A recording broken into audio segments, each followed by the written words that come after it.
राशि स्वामी मतलब लग्नेश, राशि स्वामी पंचमेश और भाग्येश, ये वो भाव हैं या इनके स्वामी वो प्लैनेट हैं जो आपके लिए हमेशा कुछ ना कुछ करते रहते हैं और अच्छा ही करने की कोशिशें करते हैं।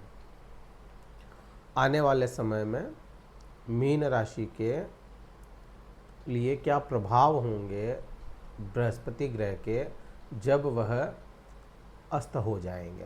तारा अस्त हो रहा है, मांगलिक कार्य रुक जाएंगे इस समय में, लेकिन फिर भी ये समय आपके लिए महत्वपूर्ण है क्योंकि आप ही के राशि स्वामी, आप ही के जो लग्नेश हैं वह अस्त हो रहे हैं। इसको ऐसे समझो, सूर्य जो है वो राजा है और एक सभा में गया है और उस सभा में सभी उसका आदर सत्कार करते हैं, लेकिन उसी सभा में पहले से राजगुरु मौजूद हैं, तो सूर्य जो राजा है ना उसको भी उनका आदर सत्कार करना पड़ेगा। हाँ राजा है लेकिन राजगुरु भी कम नहीं है, ठीक है ना। तो ये प्रभाव अपने को समझने हैं पूरे पूरे कि राजा के साथ में राजगुरु कैसे काम करेगा, ठीक है।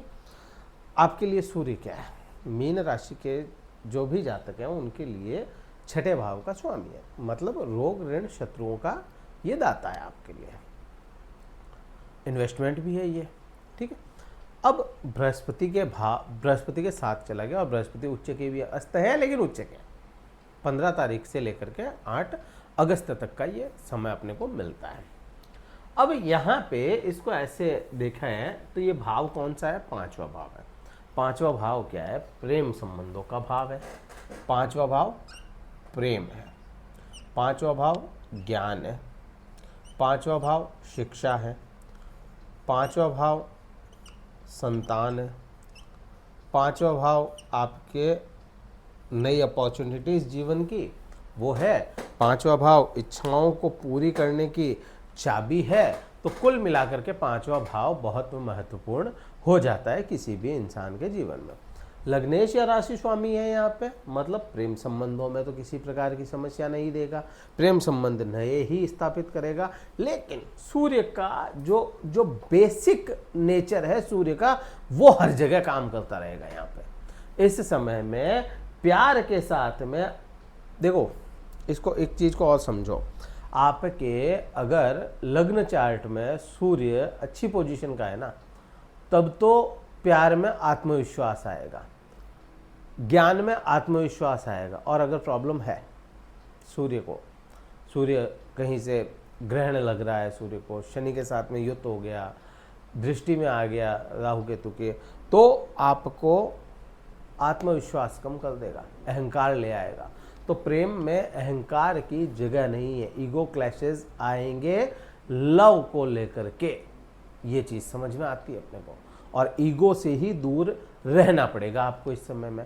तो मीन्स प्यार आप किसी से भी करते हो, पति पत्नी है आपस में तो भी, प्रेमी प्रेमिका है तो भी, पिता पुत्र है तो भी, कोई भी, मतलब जो भी आपको प्यारा है आपसे, खुद से ज्यादा कोई प्यारा है वो आपका प्यार है, प्रेम है, उसके साथ में ईगो नहीं आना चाहिए। यहाँ पे ईगो क्लैशेस अपने को प्रेम में दिखता है।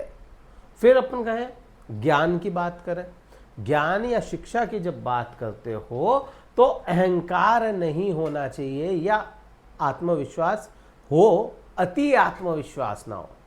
विद्यार्थी लोग जो भी हैं, अगर कोई इस समय में 15 से 8 के बीच में अगर किसी प्रकार के कोई एग्जाम आ रहे हैं तो आत्मविश्वासी रहें, ओवर कॉन्फिडेंस नहीं आना चाहिए। कॉन्फिडेंस में काम हो जाएगा, ओवर कॉन्फिडेंस में दिक्कतें आएगी, ओवर कॉन्फिडेंट नहीं होना है, और यही यहाँ पे आपको प्रॉब्लम खड़ी कर देगा।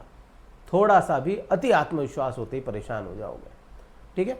तो यहाँ पे ज्ञान और शिक्षा में ये चीज है, आप अपने किसी कार्य को करने के लिए अति आत्मविश्वासी हो जाए, अति उत्साही हो जाए, और वो प्रॉब्लम दे सकता है यहाँ पे। ये समय में ये चीज आ गई।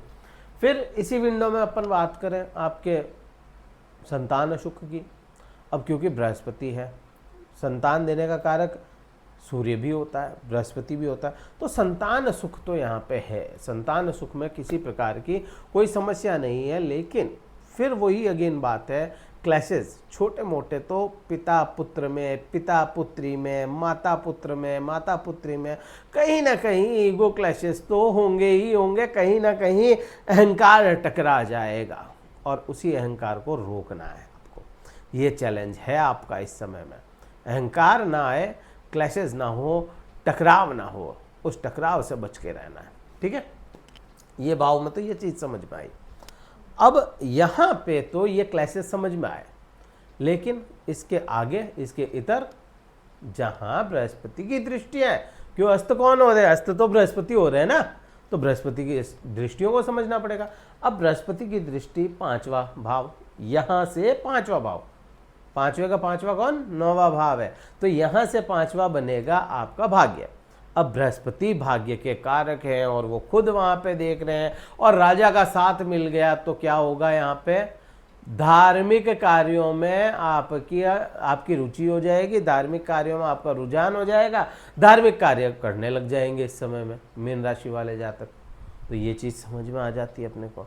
भाग्य का सपोर्ट है, स्थान का परिवर्तन भी है, आपको यात्राएं भी मिलेगी इस समय में, छोटी मोटी यात्राएं भी करेंगे, आपका मन जो है वह थोड़ा आध्यात्म की ओर चला जाए, ये बड़ा प्रभाव आपको देखने को मिलेगा। और यहाँ से ही आपको एक चीज़ और मैं बताऊँ आपको, क्योंकि ये भाव जो है ना, ये पिता का भाव है, और यहाँ पे मैंने क्या कहा, क्लैशेस।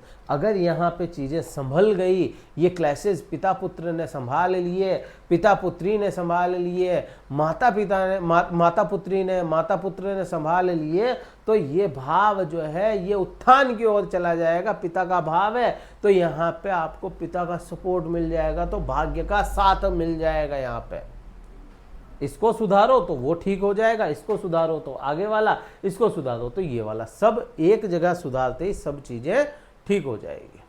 फिर यहां से अपन 7वीं दृष्टि देखा, 7वीं दृष्टि क्या है, लाभ है। ठीक है, आपके जीवन में आप जो काम करते हो, काम करके जो मिलने वाला सेटिस्फैक्शन है वो लाभ है। और बृहस्पति उस भाव को देख रहे हैं, सूर्य उस भाव को देख रहे हैं, सूर्य जहां बैठता है वहां को जला करके सामने उजाला कर दे। भाई आपको एक जगह पे आग लगाएंगे अपन, एक जगह पे अलाव लगाएंगे अपन, तो अलाव लगाएंगे तो उजाला होगा ना, जल खुद रहा है लेकिन उजाला कर दिया उसने। तो यही चीज है, सूर्य जहां बैठा है वहां के ठीक सामने उजाला कर देगा, तो यहां से अपने को कहीं ना कहीं लाभ को दिखाता है अपने। ठीक है, तो जीवन में लाभ की स्थितियां भी थोड़ी मजबूत होंगी इस समय में, आपको नई अपॉर्चुनिटीज मिलेगी, यहाँ पे नई जॉब यहीं से ढूंढी जाती है, तो यहाँ पे नई जॉब मिलने के योग बनते हैं और वहाँ पे आपको कहीं ना कहीं लाभ मिलता है, तो वो भी चीज़ समझ में आती है और बड़ी क्लियर समझ में आती है। फिर 9वीं दृष्टि, ये बड़ी इंपॉर्टेंट है, 9वीं दृष्टि बहुत इंपॉर्टेंट है। क्यों, आपको शनि की 7.5 चल रही है। ठीक है, शनि कहाँ बैठे हैं, मीन में, मीन का स्वामी गुरु है, गुरु की दृष्टि शनि पे है, गुरु किस नक्षत्र में बैठे हैं, पुष्य में। अभी करण सिनेदेव में तो पुष्य में है ना, पुष्य किसका नक्षत्र है, शनि का है, और गुरु की खुद की दृष्टि शनि पे तो है ही, शनि के राशि पे भी है। शनि की राशि कौन सी, मकर राशि। तो सारे के सारे इंटरकनेक्शन बन रहे हैं, ये आपस में ही गुथ गए, दोनों ही प्लेनेट, जड़ें भी इनकी गुथ गई आपस में। ठीक है, अब बृहस्पति खुद की राशि को भी तो देख रहे हैं ना, बिगड़ने तो देंगे नहीं। अब बिगड़ने देंगे नहीं तो आप में सुधार आएगा। सुधार क्या आएगा, जहां आप आलस्य आ रहा था आप में, वो आलस्य दूर होना शुरू होगा। गुरु अस्त होते हुए भी आलस्य दूर होगा आपका, आपको नई चीजें सीखने को मिलेगी, नया ज्ञान सीखने को मिलेगा, ज्ञान को अप्लाई करना आपके लिए यहाँ पे हितकर होगा, आपका ज्ञान ही आपको नई चीजें चलाता हुआ नजर आएगा। प्लस शनि की जो 7.5 है उसके प्रभाव थोड़े से कम होंगे, और 27 जुलाई को वैसे भी शनिदेव वक्री हो रहे हैं, तो और प्रभाव बदल जाएंगे शनिदेव के। ठीक है, यहाँ पे ये प्रभाव हो गए।